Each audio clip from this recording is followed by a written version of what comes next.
Oh, yes, it's your boy Jose from Big Meat Sports. How are you guys doing on this lovely, lovely, lovely Tuesday? Yes, hey, look. Um, one, I am excited that let me just fix this camera real quick. One, I am excited for my Dallas Cowboys winning, but I am kind of a little upset, a little frustrated because when are the Dallas Cowboys going to get some credit? When are they going to get some credit? Because all week, all week, we've been hearing about this Jets defense and how they're a top three defense. And I think still they are a top three defense. And front four, they're all 11 players you know that they put on the field are top notch, and they're gonna give us fits.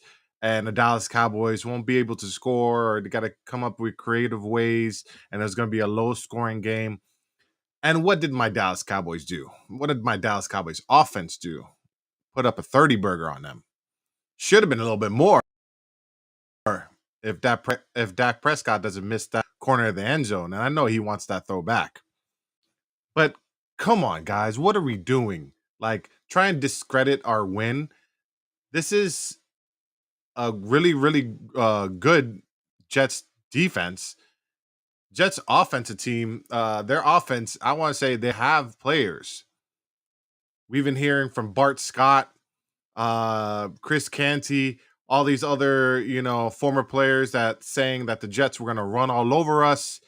And the Jets had 64 rushing yards on us, by which Zach Wilson had 36 of them. So we stopped the run, we created pressure, and we still don't get credit. Now everybody says, "Oh, well, only two teams you beat were Daniel Jones and the Zach Wilson Jets." Well, we beat them convincingly. We let both of the New York teams combined score 10 points on us. Now, I don't want to hear it, Eagle fans. Oh, that we had some cakewalk and easy games. You barely beat a Minnesota Vikings team that their defense is ranked near 30th in the league. And that was a high scoring game. I don't want to hear it, man. I just don't want to hear it. Man, Dak Prescott, you played balls out. I mean, 31 for 38, 255 yards and 2 TDs. Um Man, he was finding CeeDee Lamb at will. CeeDee Lamb 11 receptions, 143 yards. I'm This is what I think is different between the Mike McCarthy uh the Mike McCarthy era on calling plays and Kellen Moore. And let's just talk about Kellen Moore because look, hey, Kellen Moore's over there. Chargers are 0-2. And I feel like they should be 2-0, but they can't hold the lead. And maybe it's true. Maybe it's true what Mike McCarthy was saying all this time to how to run the ball, drain the clock, don't go for the big play every single time. Because look, if you really look at it, the Dolphins game, they're going for big play. It was like a heavyweight match, big shot after big shot, big play after big play. And you didn't see, and look, they credit to them, they did run the ball. But the second game versus the Chargers versus the Titans, they didn't really run the ball that well because I can tell you because I had Joshua Kelly on my fantasy football team and barely got me like 30 something yards. So they didn't know how to drain the clock. And that's something that you got to hold on your offensive coordinator for keeping your defense off the field. Now going back to McCarthy, man, some people have, I would say, an issue with his play calling, and especially in the red zone. But I think Mike McCarthy called a terrific game. He did not force anything. He was well balanced on the run and the pass. I mean, you couldn't ask for anything better than what the play calling that you had. I feel that if that was Kellen Moore calling that game and the Jets, I'm pretty sure there was going to be a deep shot or something that hold onto the ball, and and Dak would have got sacked, strip fumble, or forcing something that wasn't to be there, and we get an interception. But no, McCarthy knew how to call the game. He's become a great game so far. These first two games, and I'm loving what I'm seeing. I mean, look, just to get just to get out of the huddle, okay, the huddle with being 25 seconds left on the play clock, and Dak gets to survey the field and see if they're in the right play or if he wants to change it. And some teams, when you get out there, some teams are breaking the huddle with 10 seconds left, and you can barely see what's going on, and they run the wrong play. Man, it is so organized. What I'm seeing with this Dallas Cowboys offense, and oh my god, like we got three backs, man. We got three backs. Pollard leading the way with 72 yards. Spreaking in Rico Dowdle, like Rico Dowdle, not that many people know of, but he gives you another explosive, running back there, and he looked damn near good when he was in there. I would say Zeke S, if you want to say, because he was running through the tackles, very strong with the ball. The only thing with Rico Dowdle, he just has to stay healthy, man. And then the third back is Deuce Vaughn. Woo! Hey, I knew when Ronald Jones was gonna come off of his suspension, he was gonna get let go. And look, he was let go on yesterday, Monday. He was let go. There's no room. The biggest question going on the off season after we got rid of Zeke was about this running back room. And could Pollard, carry the load? And yes, this is just the first two games, but I feel like he can. And just the rotation of players of Rico Dowdle and Deuce Vaughn, and then you got Turpin going back there in the backfield, on some plays. It's great to see. Look, we put up 30 points on a Jets defense. Okay, that arguably has a top top four down linemen and two really, really good corners. Sauce Gardner probably is one of the top corners in the league. Okay. And we still did that with just CD Lamb because Cooks was out injured. Oh, and we didn't have our left guard, Tyler Smith, in there. So we're missing key pieces on offense, but the train is still going. You get what I'm saying? This thing is it's well-oiled machine right now. And I want it to continue to happen, especially next week versus Arizona. And I think that, after Arizona starts getting a little tougher with the Patriots, and then we have the Niners going on there. But I want to see this train keep on going. And look, when I say we didn't have Brandon Cooks out there, and I was kind of saying like who's going to be stepping up for that second wide receiver. I didn't see Gallup, man. Gallup, I don't know what's going on with you, bro. You're maybe the play calls are just not going towards him. Just saw that he had that one catch. But look, Jalen Tolbert, hey, he stepped it up, and I'm liking that this second year of Jalen is building that confidence, building that confidence. I believe he had three grabs. I don't have it here, but I believe he had three grabs for not that much yards. I think it was like 20 something yards, whatever the case may be. But he got a couple crucial first downs. And we still did it. Dak still did it. It was just I cannot tell you how well balanced and how that the Cowboys went with the script. They knew that they had two elite corners, and the weakest link was that slot corner. And what did Mike McCarthy do? He had CeeDee Lamb motioning, mostly always in a slot, and taking advantage of that. I mean, it was just, and then they knew if you're going to take a deep shot, if it's not there right away, check it down to the backs. And the backs and Tony Pollard had a great game coming out of the backfield. I mean, come on. What, like, people, like haters, what are we doing? Like, I know you're going to keep on hating, and I know you're going to keep on hating on my Dallas Cowboys, but look, I'm not going to say, and I want to say it, but, I'm that it's our year, but this team is looking damn near good. Now, we're gonna have a big test versus the Niners on how this offense plays.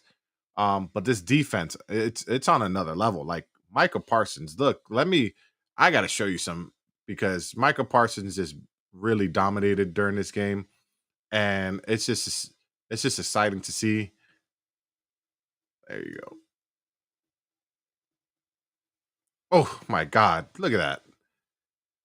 Like I knew it was gonna be a long day for Zach Wilson. And this was one of my favorites, just ripping the ball out.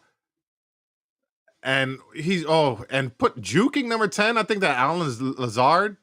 Oh my goodness.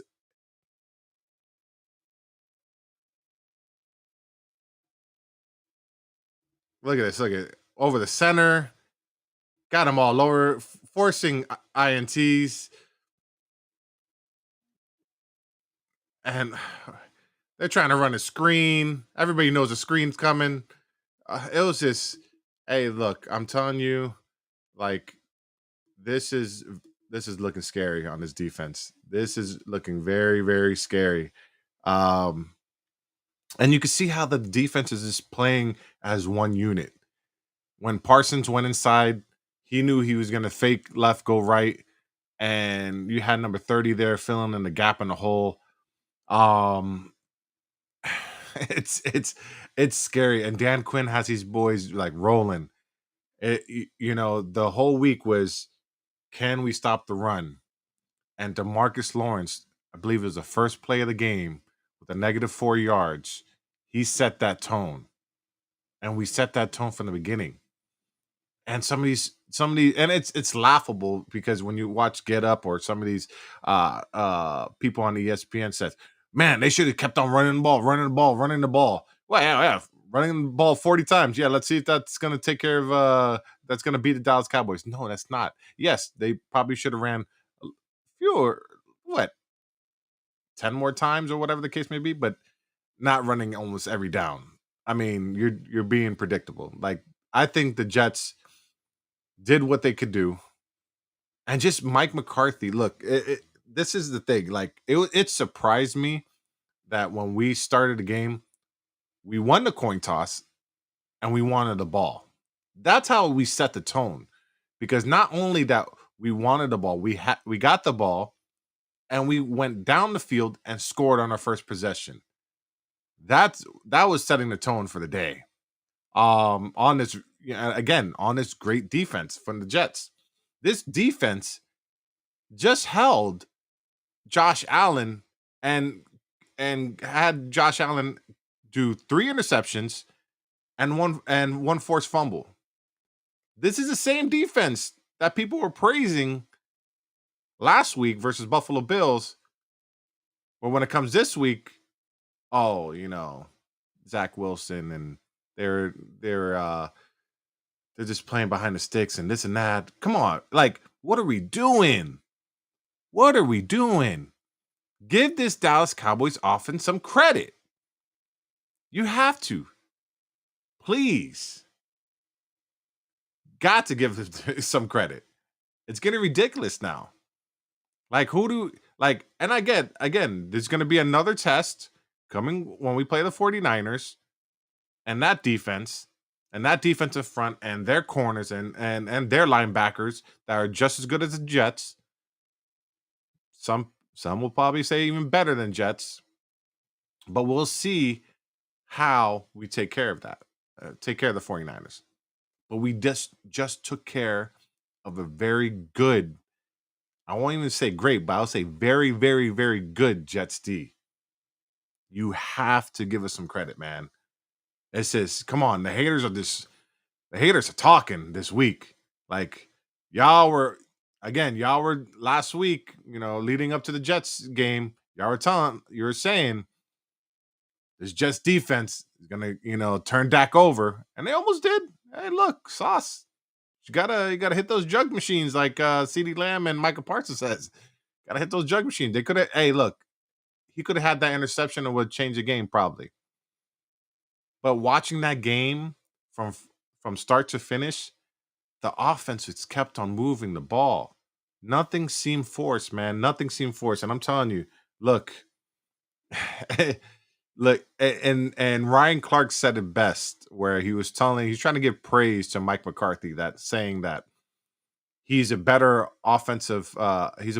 play caller than he's a head coach. I think some people say that's taking shots, but look, Mike McCarthy already said it. If this ship's going down my way. That's why he got rid of Kellen Moore. And again, Kellen Moore is over there and with the Chargers, 0-2.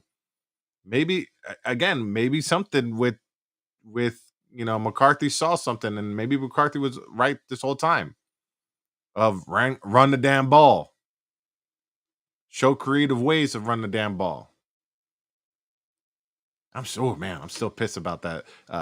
Joshua Kelly I thought the Chargers, man, this guy just came off of almost 100-yard game, and he doesn't even get 50. Man, Kellen Moore, you're killing me. I can't. I look. It's if you're betting on fantasy, or if you're doing price picks or whatever the case may be, and you're gonna choose a Chargers player, you better choose one, the quarterback, and the wide receivers. Do not choose a running back, because it's like hit or miss. Kellen Moore will give him the ball one week and won't give him the ball the next week. I'm telling you, I've seen it. I'm seeing it. I've seen it for all these years while he was in Dallas. And going back to McCarthy, hey, look, this running back group. I'm telling you, you know, uh, Dowdle 7 rushes for 26 yards. Deuce Vaughn 3 rushes for 16 yards, and he had a screen there. He almost, if we have, I think it's Michael Gallup or Tolbert on the edge, have that block on Sauce Gardner, could have went for a little bit more. I'm telling you, man, I'm excited as a Cowboys fan. Now, Arizona, we play Arizona next, and I hate playing in Arizona. And especially at Arizona, I just feel like there's always injuries. So I'm gonna knock on wood now. No major injuries. But man, and talking about injuries, these injuries to on both Monday night games, one to Aaron Rodgers and last night to Nick Chubb. And if you really look at it, if you're going back to the last 3 Monday night games, Damar Hamlin. So it's Damar Hamlin, Aaron Rodgers, and Nick Chubb. Man, these are really big injuries, bro. Um, Chubb, he's done for the season, and hopefully he's not done for his career. That was a disgusting tackle. I mean, his knee was going like all over the place. I literally, that video was a one and done for me. I can just watch it one time and that was it. And that's the second time on that same knee. He injured that knee in Georgia.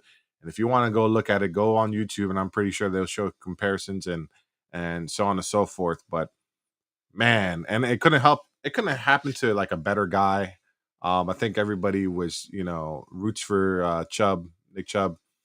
Um, but now you see what the running backs were asking for money, and they want, because the situations like this, man, because nothing's guaranteed for the running back market, man. And I see it sucks because they put in that backup and he goes for 100+ yards, and I see where they're interchangeable, but nobody runs like Nick Chubb. Like, this guy has been, either first or second, right next to Derrick Henry in yards per game. So it just sucks to see that it happens, and the running backs are not getting paid, man. And Saquon Barkley got hurt. That's a big one also. I don't think it's season ending, but Man, Giants offense, I think, relies solely on Saquon Barkley because now they come become one dimensional. Because Saquon Barkley, if it's he's like a home run waiting to happen. You miss a tackle with Saquon Barkley, he's taken to the house. And you have to account for that when you're on the defensive side. You have to account for that.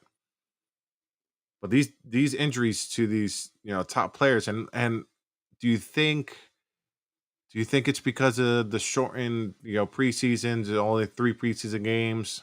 I don't know. I just think that it's just unfortunate. Um, was Minka Fitzpatrick, was his tackle dirty? I don't think so. I mean, he can't go high on take on Chubb because he's going to get runned over. I don't believe that he saw Chubb getting tackled. I think he was just going in for the low hit, um, and he was getting tackled at the same time. I don't think he saw that, so I won't say it was a dirty hit. But man, now for the now for the Cleveland Browns, it's all on Deshaun Watson's uh, on his back now to take him to the next level. And we'll see if Deshaun can do it, but it's not looking promising for the Cleveland Browns and Deshaun Watson because I don't know what's wrong with Deshaun. We're not seeing that Deshaun Watson from a few years ago where he was just lighting it up. And maybe some of those stats were inflated, like they say with, Dak Prescott when back a few years ago because we're down so many scores that Dak had to throw the ball and that's where most of his yardage came when we're down.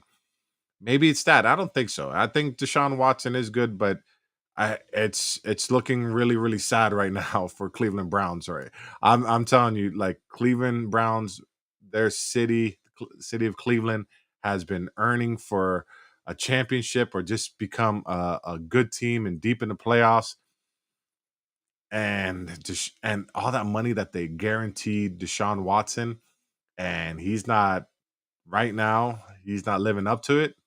I mean, the first play of the game was an interception. He's grabbing people's face masks, and he's tossing referees. I'm surprised he didn't get ejected for that throwing of the ref. Um, but yeah, that's with the Cleveland situation, that's another that's another story. But we'll see. Maybe Cleveland does turn around. But going back to the Dallas Cowboys, man, I am it is what it is.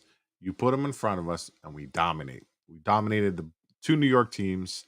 Again, 70-10 in total points. Now we're going to Arizona. Should be a win. We're gonna knock on wood. We come out of there healthy.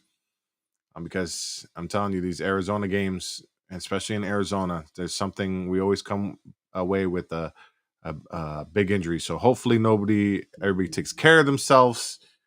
Um, man, I can't wait. I can't wait to see this offense when it's like everybody's there, like Tyler Smith, Brandon Cooks. Brandon Cooks was only gone for one game, but we haven't seen this pass protection with Tyron Smith, Tyler Smith, Biotis, Zach Martins, and Terrence Steele. We haven't seen that yet. And I can't wait because Tyler Smith, I think he's almost back from that hamstring pull. So we have him back in there and at left guard. And ooh, this is looking serious. And look, my heart almost stopped when I saw Zach Martin go down, and he was not playing for the last, I believe, is 2 series. They're saying ankle sprain. Hopefully, and knowing Zach Martin, he's one of those tough guys, and he will play through some pain. And when I saw him not out there, I was concerned. I was hoping no knee, please.